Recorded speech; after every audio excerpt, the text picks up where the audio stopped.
आणि आता बातमी आहे पुण्यातनं. पुण्याच्या खडकवासला धरणातनं मुठा नदी पात्रात विसर्ग वाढवण्यात आलाय. रात्री 11 पासून मुठा नदीमध्ये 31,350 क्युसेक्सनं विसर्ग सुरू आहे.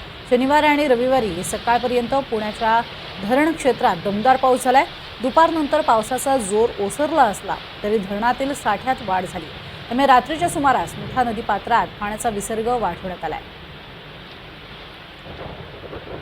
पुण्यात आपण बघतोय खडकवासला धरणातनं हा पाण्याचा विसर्ग होतोय आणि तो वाढवण्यात आलेला आहे. दमदार अशा पावसामुळे हा निर्णय घेण्यात आलाय. अधिक माहिती घेऊयात. राहुल कुलकर्णी आमचे प्रतिनिधी आपल्या सोबत आहेत. राहुल, 31,350 क्युसेक्सनं हा विसर्ग होतोय. काय याचे परिणाम पुढच्या गावांना किंवा त्याचा किती फायदा?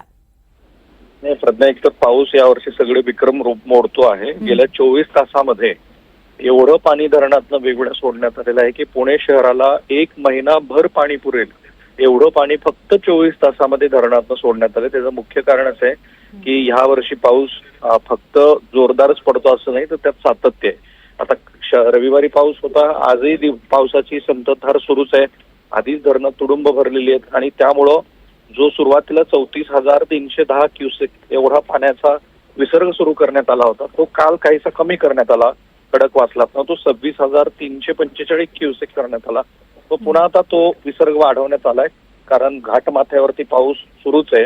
आणि तेवढंच फक्त नाहीये, तर पवना धरण की जे पिंपरी चिंचवड साठी सुद्धा महत्वाचं आहे, तर ते धरण 100% भरलेलं आहे. म्हणजे पुणे आणि पिंपरी चिंचवड या जुन्या शहरामध्ये सर्वत्र पाण्याचा विसर्ग सुरू होत असल्यामुळे सावधानतेचा इशारा देण्यात आलेला आहे. ज्याला आपण नदीपात्रातला लो लाईन एरिया म्हणतो, त्या ठिकाणी पाणी येण्याची शक्यता आहे हे गृहीत धरून प्रशासनानं आधीच सूचना दिल्या होत्या.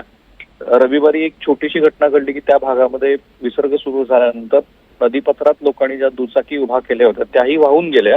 पाऊस आज असाच राहिला तर पुन्हा पाण्याचा विसर्ग वाढवला जाऊ शकतो. पवना धरणामध्ये विशेषतः होणारा विसर्ग हा महत्वाचा आहे, कारण पिंपरी चिंचवडमध्ये अनेक बांधकामं ही अजूनही लाल रेषेच्या आत आहेत आणि तिथे परिस्थिती थोडीशी प्रशासनाला काळजी वाटावी अशी होऊ शकते. पण पाऊस इतका जास्त आहे की तो यावर्षी सगळेच रेकॉर्ड ब्रेक करेल आणि नवे रेकॉर्ड प्रस्थापित करेल असं दिसतंय. नक्कीच. तुर्तास धन्यवाद या संपूर्ण माहितीसाठी राहुल.